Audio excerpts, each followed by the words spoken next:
கோவில் திருவிழாவை முன்னிட்டு மாபெரும் மஞ்சு விரட்டு போட்டி.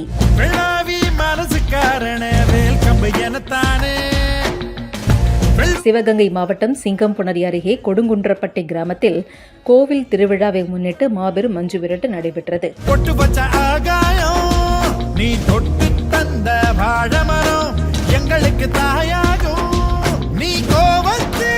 பல்வேறு பகுதிகளில் இருந்து கொண்டுவரப்பட்ட 200க்கும் மேற்பட்ட காளைகள் அவிழ்த்து விடப்பட்டன.